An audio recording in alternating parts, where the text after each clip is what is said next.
Welcome to my Snoopy's Grand Adventure submission. For this video, I'm going to be doing the All Friends category. So I'm going to go ahead and just jump right in here. First thing we do is skip the opening cutscene, which is a bit of a shame because the opening cutscene is actually kind of cute.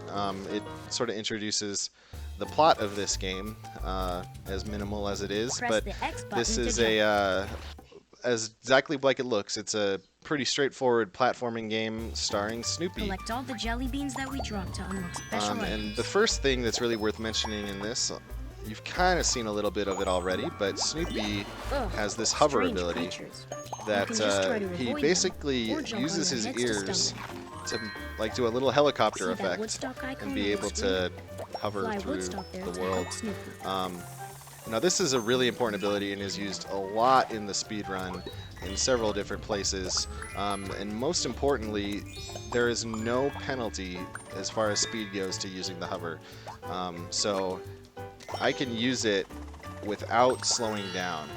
And more importantly, the hover actually preserves whatever speed you were moving when you started your hover.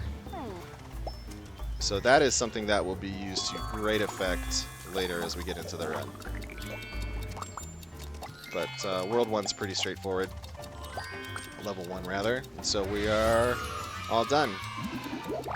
But yes, Snoopy is literally Dixie Kong, which is probably why I like this game.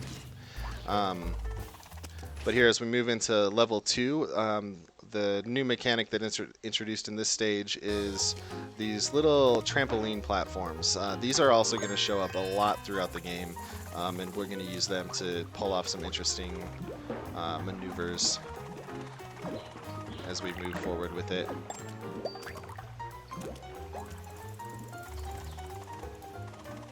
Let's see. So, as I was mentioning, the opening cutscene kind of introduces the plot of this game. And basically what it is that Snoopy and friends, or rather Charlie Brown and friends, are going to play hide and seek. And they go off and do that, and Charlie Brown is dropping jelly beans all over the place, which is what you see some of those right there. And Snoopy then wakes up and decides that he is going to go try to find everybody. So the game is basically a very extravagant game of hide and seek, in which you try to find Snoopy's friends through various interesting worlds. The back of the game says that it's a journey through Snoopy's imagination, and as we go through the game, you'll see just how imaginative Snoopy can be. But most of the movement is pretty straightforward. It's a pretty simple game. It's a game that's definitely targeted towards children, and I would call it pretty much a beginner's platforming game. There's not really a lot of ways to die in this. I could lose all my hearts up there, but anytime I get hit by an enemy, I have an opportunity to re-grab that heart, which is something you'll probably never see me do in this category, because we get enough hearts that it doesn't become an issue.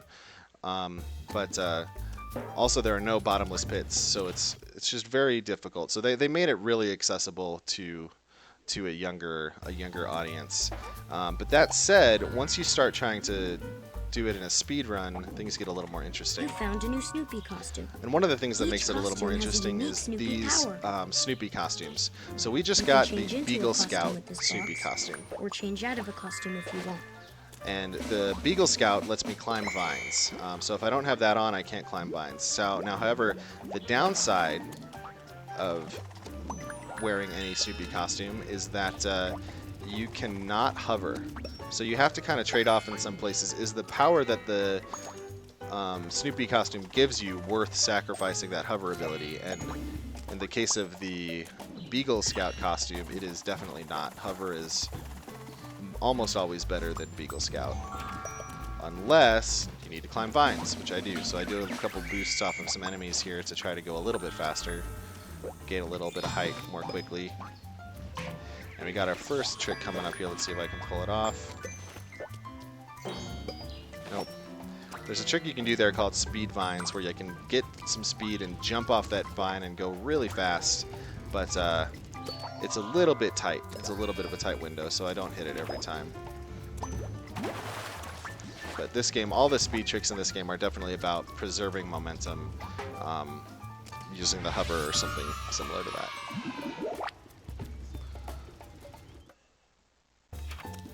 So, onto world level 4. So this is right away where the all friends route differs from the, getting a little stuck up there on those vines. The all friends route differs from the any percent route. In any percent route, whenever you grab one of those keys that gives you a new Snoopy costume, you also get unlock the next world. So in any percent, the only thing you need to do to unlock the credits in this game is beat the boss of the 6th world. So pretty much as soon as you get a key, you go exit out of the world and go to the next world. So obviously we could do that by this point. But since we're doing the all friends category here, I'm going to try to beat all the bosses and get every friend that I can. Because you beat the bosses to find your friends, which makes sense. If you get hit, jump up to grab your heart so you don't lose it. I don't think I need to. So these little shields are actually also very generously given throughout the stage, and those will give you new hearts as well. Okay, let's get on there. So this can be a little bit slow. Sometimes you have to wait for platforms, but it's not too often.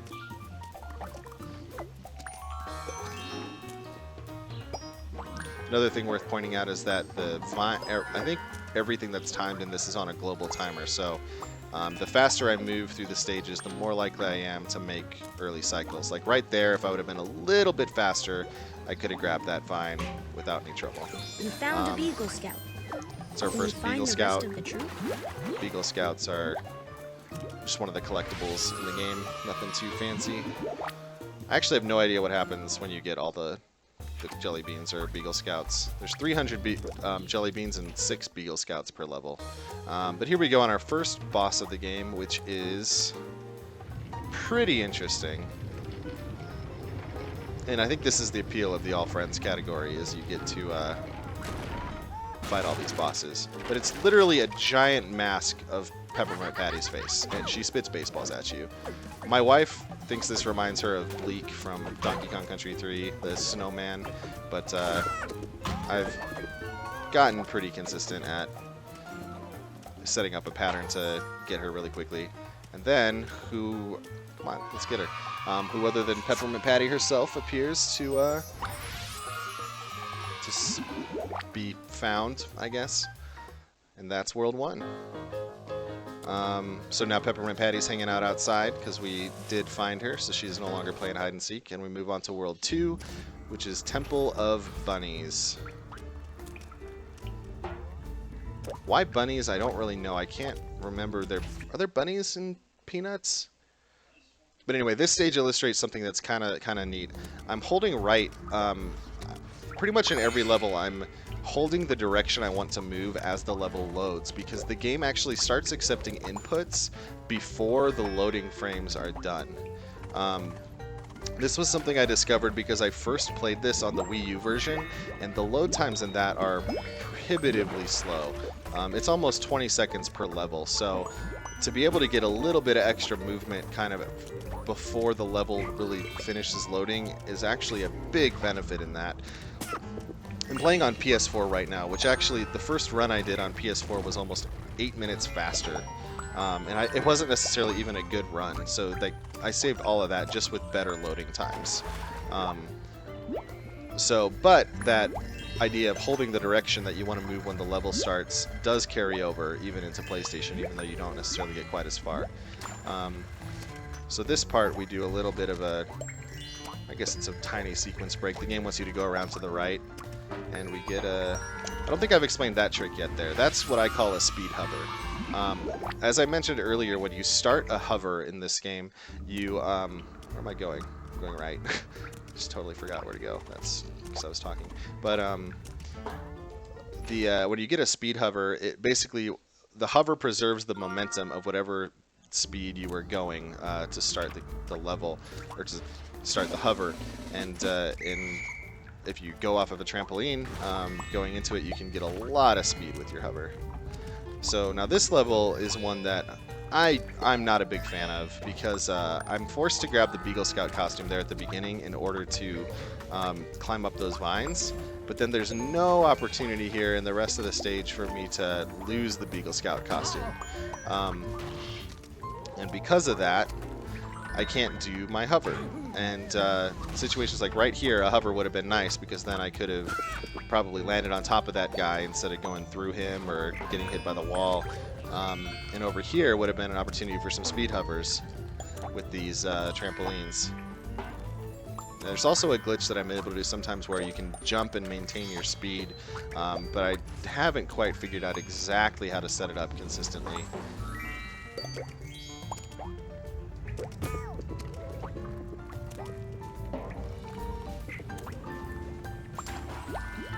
Alright, and that's level 2.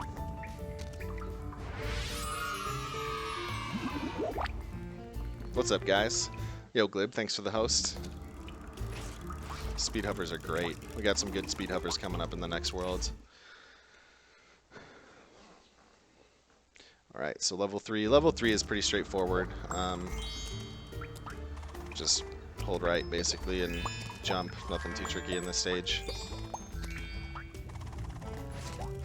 Be a good time for donations.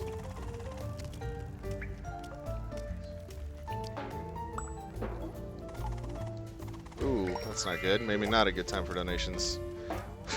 Easy stage, just hold right, and then you fall down. That's always, of course, what happens.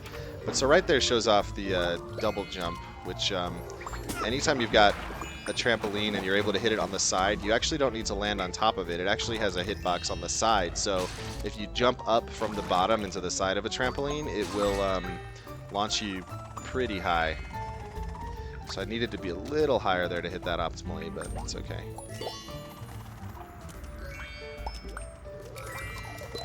Okay, I missed that cycle. Did I miss it completely? I did. Alright, that's not a big deal. I can go underneath.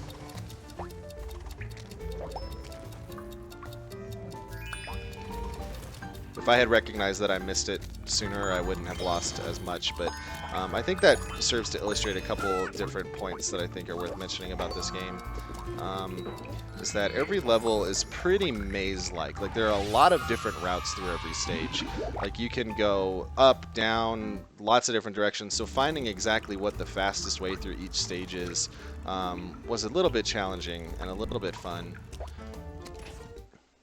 And I think that's kind of what makes it a fun game, and certainly why my son has enjoyed it so much, is lots of different stuff to do and see. Each costume has a unique Snoopy power. So this costume is the rocket costume, or the spacesuit costume, and it does exactly what it looks like and lets you jump really high. But the problem with jumping really high is that if you over jump your platforms, you will have to wait for him to land. So the goal is to kind of jump perfectly to get where you want to go. Stuff a little bit there. Here I want to definitely make sure not to bounce on top of that guy, or he'll shoot me up into the air, which will take a lot of time. And I could have ditched this costume earlier and not had that risk of jumping wrong, but the end of this stage, having this costume is pretty important.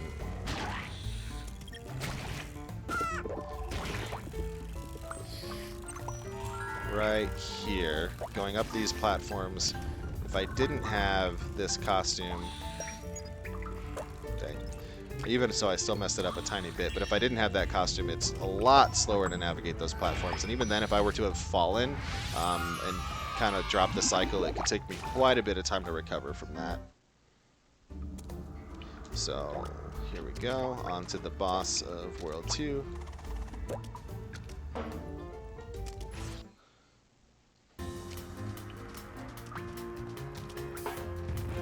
King Totem.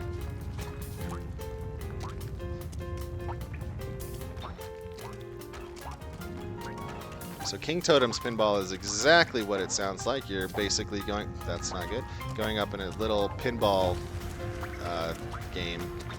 He drops, I guess, bowling balls on you? Okay, why did I hover there? I was not intending to hover, but whatever. Alright, and we're up top. So now it's going to take 6 hits to get King Totem. And please do note he is sucking on a pacifier. So we got those ones. Can get him. So he can be a little tricky. There we go. Got it. And he cries delicious salty tears to help us make our way up to our friend Linus. Oh yeah, they are yelling yay. That's funny. Yay! Level 2. Alright, so now we get to World 3. World 3 is where this game really starts to get fast. You start to get some pretty cool speed stuff going on. Still forgetting to hold the right directions here. So this stage I do not want to hold right when I start it because of that orange haze right there. If you step in that orange haze, it slows you down a great deal. But conversely, the green haze speeds you up a great deal, which when combined with speed hovers leads to some pretty cool stuff.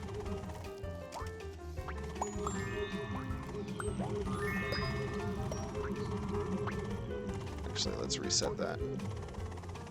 There we go. Did I make it? No. Dang.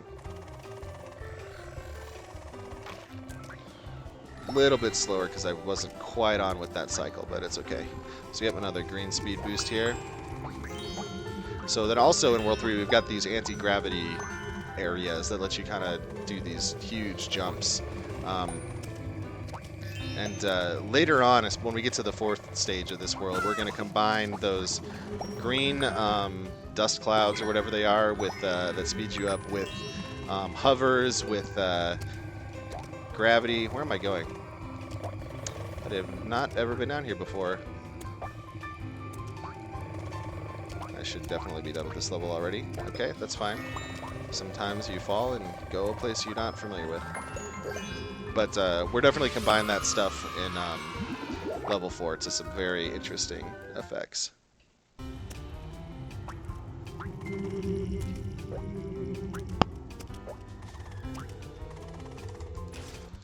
Alright, this stage is pretty important at the beginning that I hit a cycle. And I might actually be in trouble. No, I got it. You gotta hit that UFO cycle. I got hit a little. I don't usually get hit at the start of this stage, so that was why that was weird. I also didn't need to get hung up on that UFO.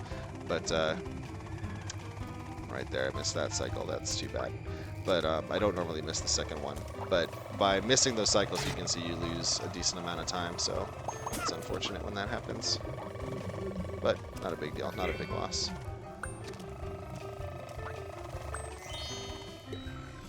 I have the movement down pretty well for that part, so I know what I need to do. I just was a little bit low on my hover, so that's why I missed the second one. But levels 2 and 3 of this world really go to show the point I was making earlier about how the levels are very maze-like. There are lots of ways through them. Let's see if I can do this. Nice. That skip is a little bit tight to get on top of that UFO, but I did it. So that makes up for the missed cycle earlier.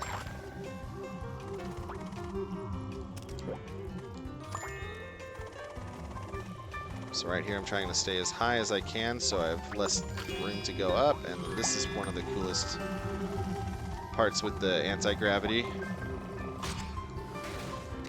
And there we go. Coming up at the end, there's a little bit of a tight room to, okay. There we go. So ideally I would have taken the UFO and used it to shoot me up into the beam of the other UFO, but jumping off the robot is a backup.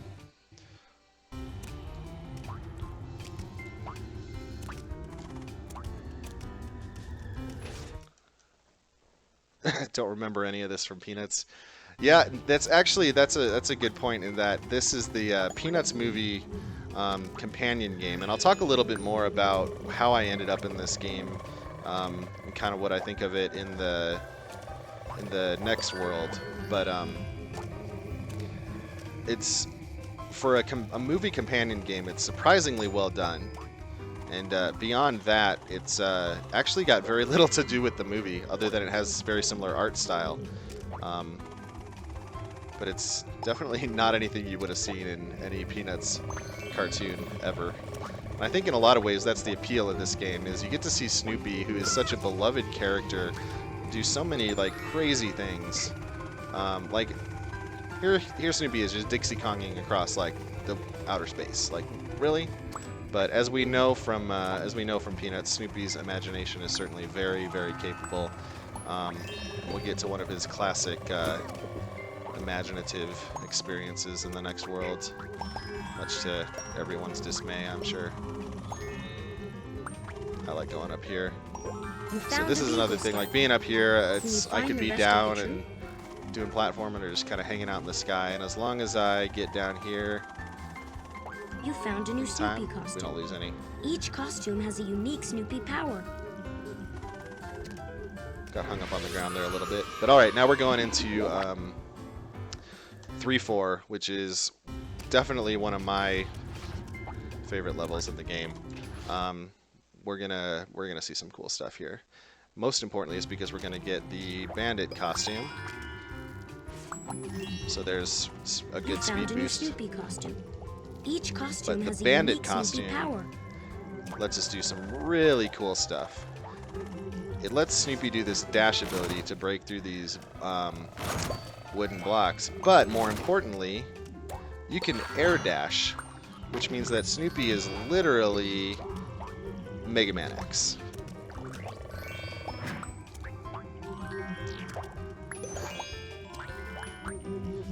You found a Okay, Beagle that Scout. was not quite what I Can you wanted. find the Lost rest it. of the troop? That's too bad. I lost my speed, because there's a really cool air dash through all those anti-gravity fields. So I keep this as much as I can and air dash as often as I can. There's like a tiny delay between when you're allowed to air dash.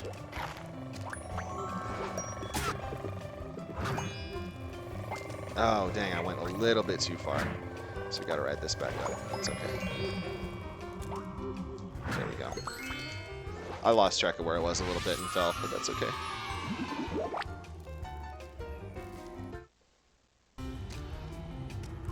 So we will be using the bandit to great effect in the levels where he shows up.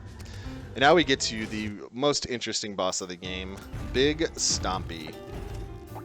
Big Stompy is a giant robot that looks like Lucy, who chases you and shoots these balls at you.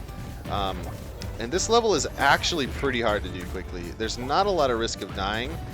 There's lots of those little shield things that give you extra hearts, but it's very hard to do quickly because there's a lot of those orange clouds positioned in like the perfect places to trip you up, and most of the green clouds are in situations like that, which as soon as you use them, they're basically going to trap you in an orange cloud. Like right there. I think that one is still kind of worth it, but it's really easy to take one of those green clouds, think you're going to go really fast, and then end up stuck in an orange cloud underneath a UFO, and then Big Stompy comes and just like walks all over you. Also, her name is Big Stompy, which is pretty hilarious. So this one I think is kind of worth it, but I haven't been able to fully time and optimize this level to see exactly what the best thing to do is, but as long as you can stay out of the orange clouds, you're going to be doing pretty well.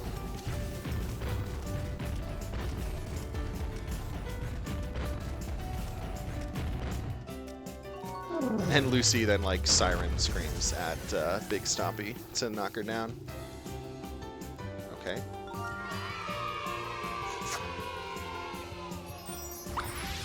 Yeah, Bill Watterson definitely had a lot. He had a lot of the exact opposite feeling on this kind of stuff than Schultz did. So I mean, I think that actually is a really good segue into this game and kind of my story and why I'm playing it, because we, as you might expect, this game does indeed have auto-scrollers. And I'd say for a platform game that runs to be about an hour or so long, it's pretty typical to have, I don't know, 3 or 4 platformers that take a few minutes each. But unlike most games, this game actually combines all its platforming game level or auto-scrolling levels into one world. So we get to enjoy about 10 minutes here of auto-scrollery goodness, which is not great, but it's a good time to, I guess, talk about how I ended up speedrunning this. That's a little bit unorthodox, but as I You found mentioned a before, beagle this is stick. indeed the companion game to the Peanuts movie. I have two sons, ages 5 and 4, and we definitely took them to see Peanuts movie in the theater, and they absolutely loved it. So, I mean, they've loved Snoopy for years. Ever since we dressed up my younger son as Charlie Brown for Halloween and got him the Snoopy doll, Snoopy's just been one of their absolute favorite characters. So, when they saw that movie, and then my son found a would beagle see stick. this game in the shelf at Target, and he's like, "Oh, Snoopy game! Can we get the Snoopy game?" And I would say, "No, we're not getting the Snoopy game," because movie companion games just usually are not very good, right? So I didn't really want to get this. But he started saving up money found from a his beagle allowance, and finally, one day we saw that this game was on sale on Amazon.com for $11.03. So we counted up his allowance, and he had $11.08, which was like exactly how much he needed for buying the game. So it's like, all right, I guess you have enough. You can buy it. So after that, I went online to kind of look into the game a little bit more because I just wanted to make sure it was okay for him, like appropriate for him. Not like in a I was worried about the content being okay kind of way, but in I was worried that it might be a crappy game kind of way, because I like good video games, and I didn't want my son to like start playing a bad video game. So as I was watching videos, let me get to the right here, try to finish it sooner.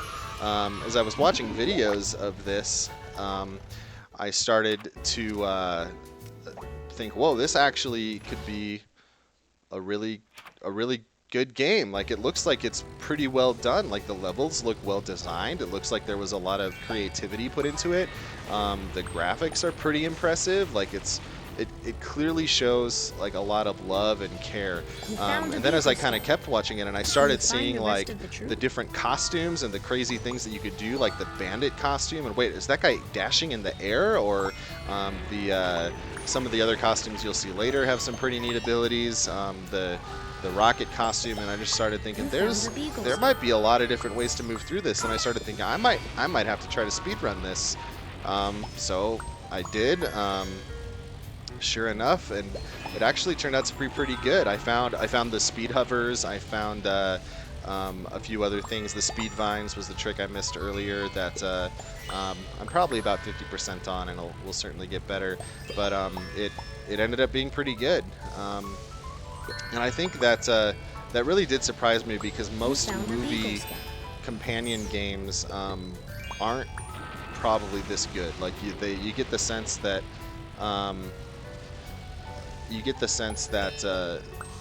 With some movie tiny games, they're just out to make a quick buck, right? And maybe there's some of that here, but I feel like they really did the characters justice. They really did Snoopy justice, because it would have been really easy to take something like Peanuts and Snoopy and do something really bad with it and just kind of try to make all your money off the name, I guess. But they put a lot of love into it. You know, they put a lot of quality and really captured, I think, the spirit of the characters. So I don't know what Charles Schultz would think about it if he saw this, or if he had seen the Peanuts movie. The Peanuts movie is great. Like I think that's a really well done movie. Great kids movie, great family movie. And this game is a worthy companion to it. So yeah, Bill Watterson definitely wanted nothing to do with this, but I don't think it necessarily cheapens the characters. I think it's very much in line with Snoopy. I mean, Charlie Brown and his friends playing hide and seek, and Snoopy wants to go find them, and has these great imaginative worlds where he goes through space, and he goes through the jungle, and of course, here we are. I haven't even talked about it, but we're Snoopy flying around on his doghouse now. So even though these are auto-scrollers, like, they're still very true to what Snoopy is.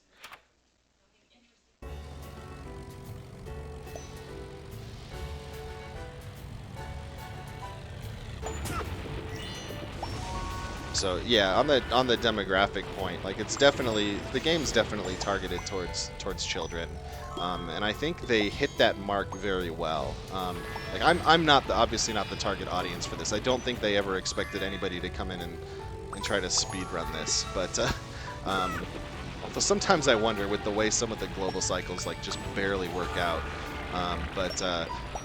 I think as a children's game, it actually is surprisingly high quality. Like they made it easy, but I don't think it's dumbed down, if that makes sense. Like there's jumps that are hard, there's easy ways through things, there's hard ways through things, there's lots of creative movement. I mean, there's a good amount of content here.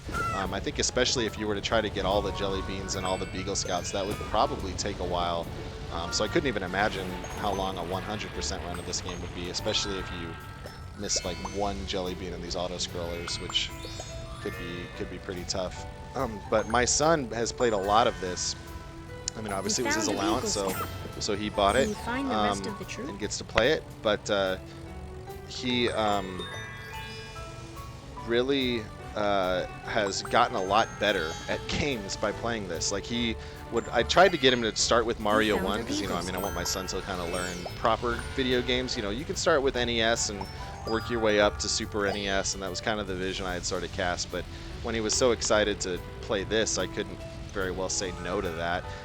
So he would struggle to get through level 2 of Mario 1. But once he played Snoopy for a while, he came back in there and did. He could get to past level 2 with Fire Flower consistently. So just the fact that this was teaching him like basic platforming in a pretty forgiving way was, I think, a really positive thing. And the bosses are pretty neat and clever and creative in this. So that's yeah, that's Snoopy's Grand Adventure. So obviously, in a marathon setting, this would be the perfect time for donations. I would tell probably much of that story too, just because I think it's kind of interesting. It's a neat, and in a lot of ways, that's what I dedicate this submission to, and I dedicate this whole run to is to my sons, to my older son and his love for games, and my younger son and his love for Snoopy, just to give them a chance to see something like this that they love.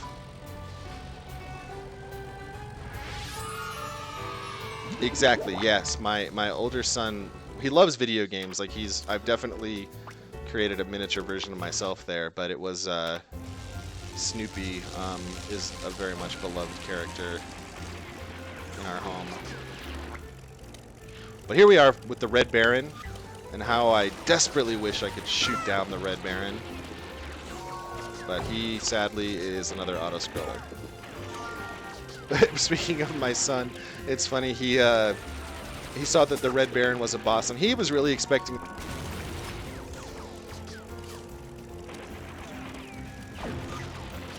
I think I lost my mic for a second. But he was really expecting the Red Baron to be the final boss of the game. So when he saw that the Red Baron wasn't, he thought that the final boss would be the Red Baron comes back with his army, which I thought was really funny. He's always coming up with like elaborate schemes, but we're almost through the auto-scroller section, so pretty painless.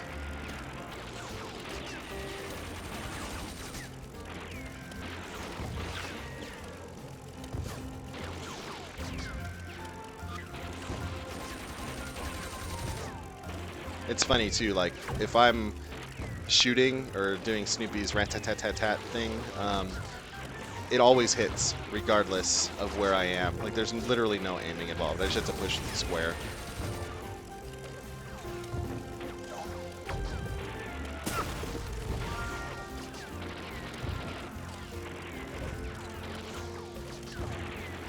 Yeah, I think that's very true. That was me. I'm a computer programmer, and I started with video games, and my interest in video games motivated my interest in computers and programming.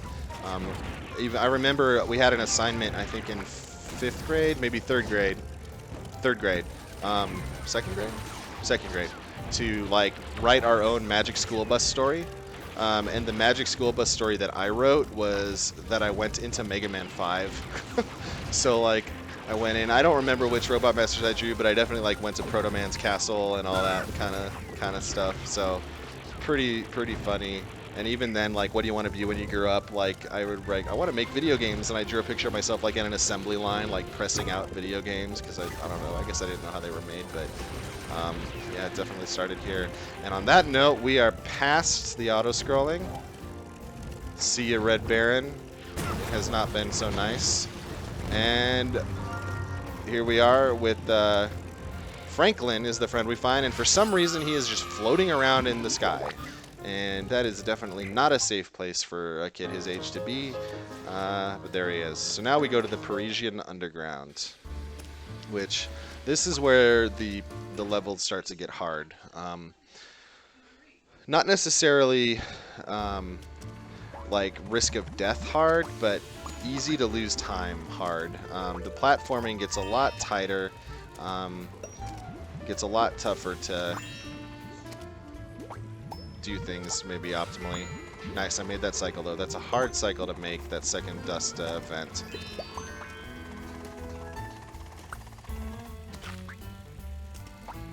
And staying up on the top here is pretty important. Alright, and now we've got You found a new Snoopy costume. the Joe Each costume Cool has a unique costume. Snoopy power.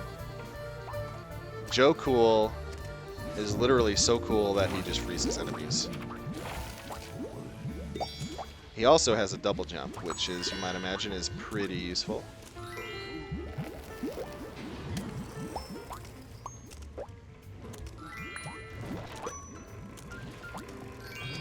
Let's see. There we go. So Joe Cool helps us to skip that dust cycle there, and done. He is dedicated to hide and seek, yeah, man. Well, these kids like to hang out in places that are not safe for them. Soggy Station.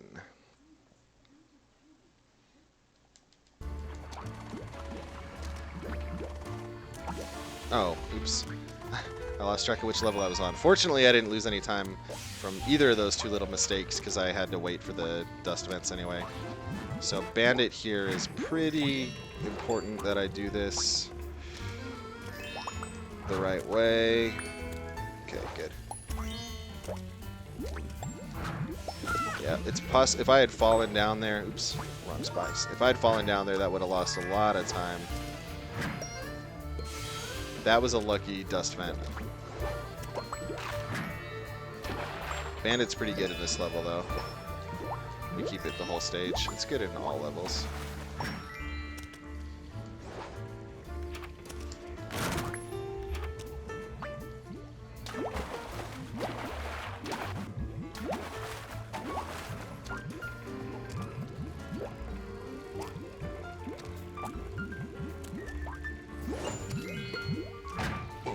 Alright, didn't quite make that cycle, which is unfortunate.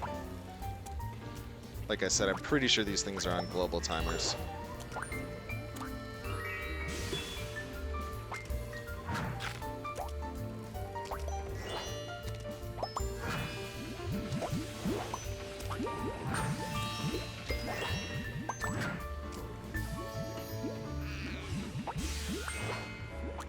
There we go. Yes, that was an intentional dust vent.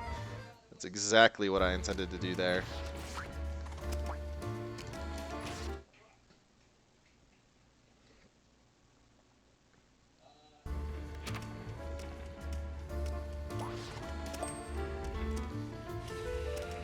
Alright, this is the level where I need to keep going on the right. I mixed up the start of this one with level 2, and that's where I lost.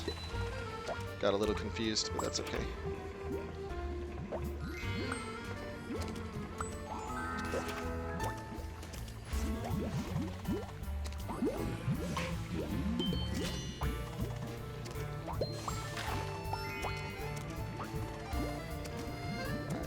This part can be a little bit tricky, but we did it.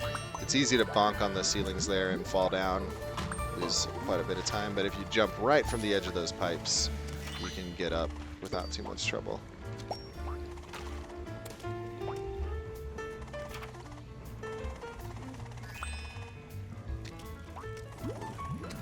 Alright, and right here, it looks like it might be faster to take those platforms, but those dust vents that shoot you to the left would make that not the case. Like right there. That actually has never happened before, so I'm glad I got to say that in this. And here's some invisible dust vents. That one is invisible, and it seems like even if I wait a second to not get pushed to the side, it seems to always shoot me to the right, so I just jump into it as quickly as I can. And then... done.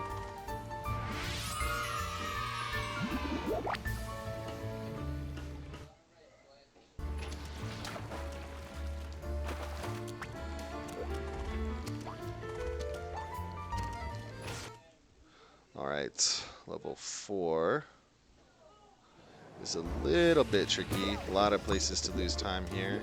There we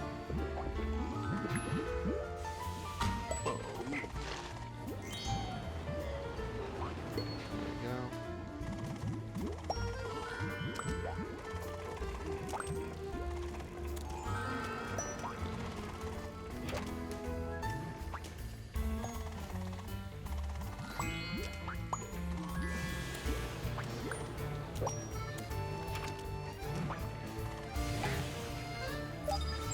Ideally, you don't bounce off that dust guy. Ah, dang. Missed that dust. There we go. Okay, thank you. So that was a little bit slow there. Ideally, I would have got it on the first cycle of the dust vents, but that part's one of the things that's tricky about this stage.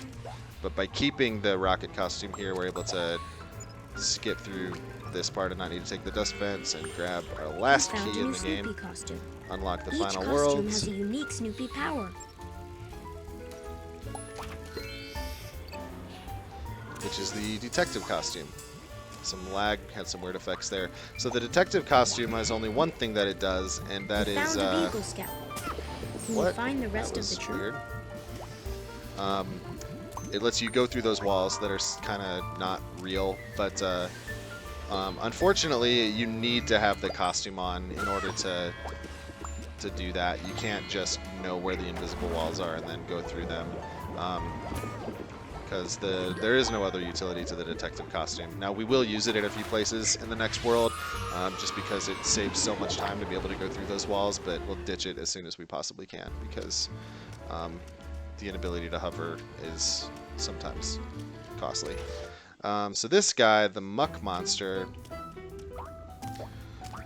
Welcome to Toxic Tower, ladies and gentlemen. Get up there, come on, there we go. Sometimes the air doesn't want to cooperate. But we are literally running up a tower, avoiding green toxic goo. I really feel like I need my Rattly double jumps, my Omega jumps here. But alas, I do not have them. At least we don't have to turn into squawks. Also, I really feel like that guy is something out of Yoshi's Island. Like, he just looks Yoshi's Islandish to me. With all this, like, fuzzy stuff coming out of him and just his eyes. I don't know, I feel like Kamek took one of those little green blobs and turned him into the Muck Monster.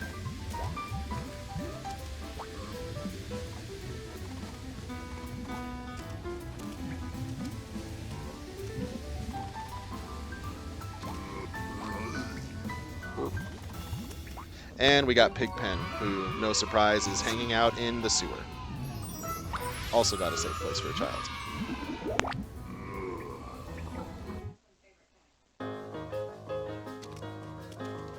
Melody Chateau. Last world, definitely my favorite world. I like everything, almost everything about this world. One minor exception, but it's fun. The levels are fun. The music is really fun. The enemies are cool looking. The platforming is challenging and dynamic. It's especially to do quickly. Lots of room for error in this. You found a Beagle Scout. In the any percent category, Can you it's find the the rest of the troop? hardest world because you could actually die. Since in any percent you're not fighting bosses, you're not getting extra hearts, which means all the damage boosts and things that I take here to try to speed up. Like, I really just don't care if I get hit in this category, so I get hit a lot. But in any percent, that's not the case, and I learned that the hard way the first time I tried any percent. Also, there are giant Beethoven heads. Not like the dog, but the musician. So it shouldn't, anyone who knows Peanuts, it shouldn't be hard to guess which of Charlie Brown's friends will be rescued from this particular world. Not rescued, he's here on purpose, I guess. It's hide and seek.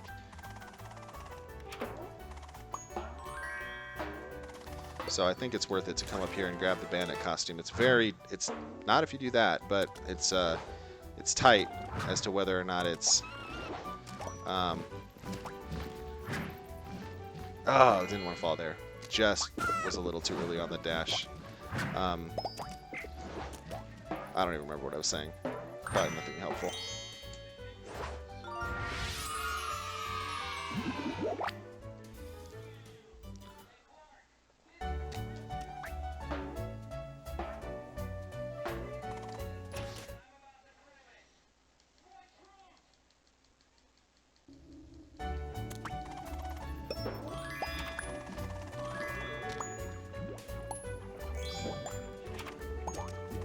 Uh-oh.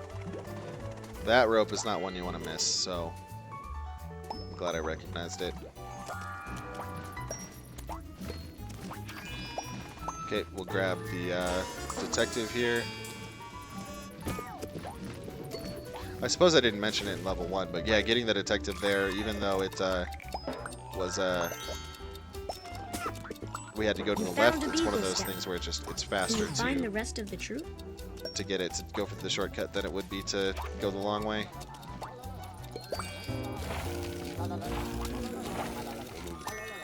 Some Joe Cool tech up here.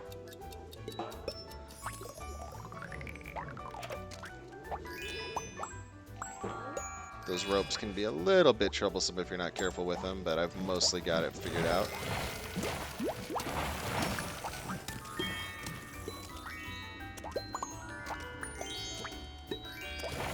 See you, Beethoven.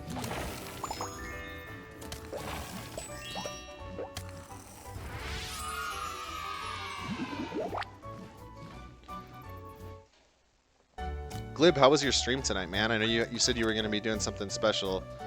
I wasn't familiar with the game you were playing, but you seemed pretty excited about it, so I hope it went well. Alright, so Hymnal Halls is an interesting level. It's auto-scrollery, in that there's a lot of stuff that you'll see here shortly. A lot of moving platforms like this that like I said, I think are on global cycles. And once again, I can just barely miss this one. I don't know if I've ever made that on the first try, so I don't know if I feel like I could go a little bit faster and make that cycle. But that one right there, it is not possible to make. Okay, that was because I was reading chat. That's funny. So I've learned this lesson in Donkey Kong Country is do not read chat during auto-scrollers. It's like the times you don't think you need to pay attention are the times that you do. And just because it's an auto-scroller doesn't mean you can't die, or at least in this case lose time. So I dropped that cycle because I was reading chat and didn't jump on time, but that's not something I normally do there. But I'm glad you had fun with your stream.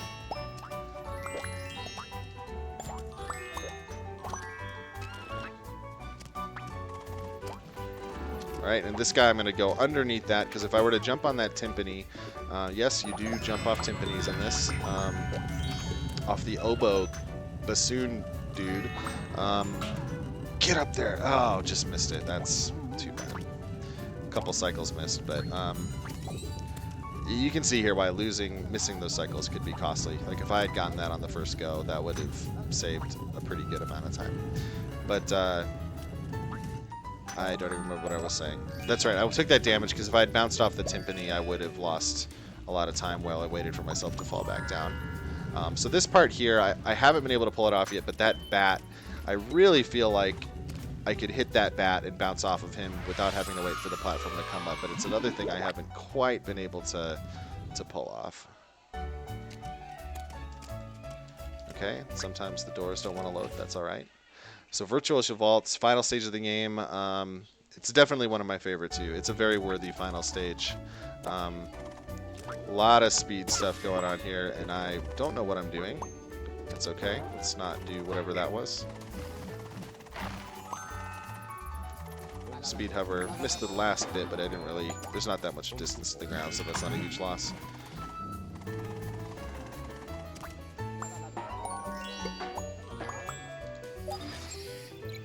Rocket. Got to be really careful with these jumps, not to jump too high in some spots.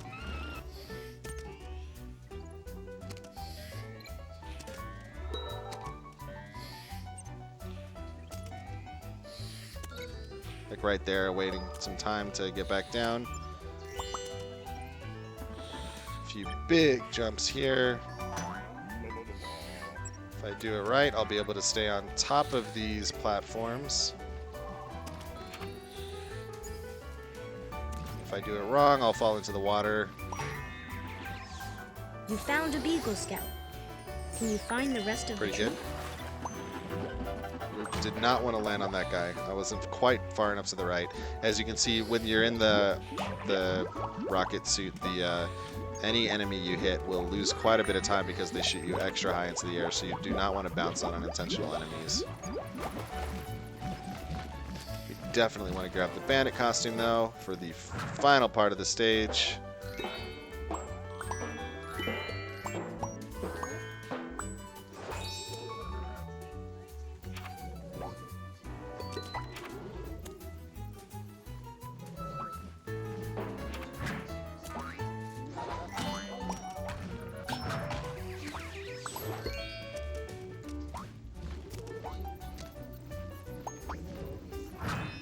Oh no, it's okay. Timpani. And last stage. On to the final boss. We got a shot at PB here with this one. I don't know exactly how long the final boss takes.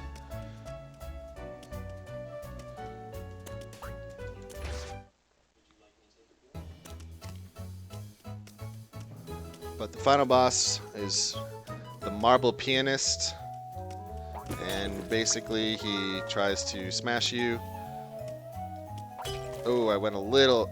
Dang, I dropped that one. That's okay. Let's get this guy here. Okay, so he's going to keep going far away, so let's...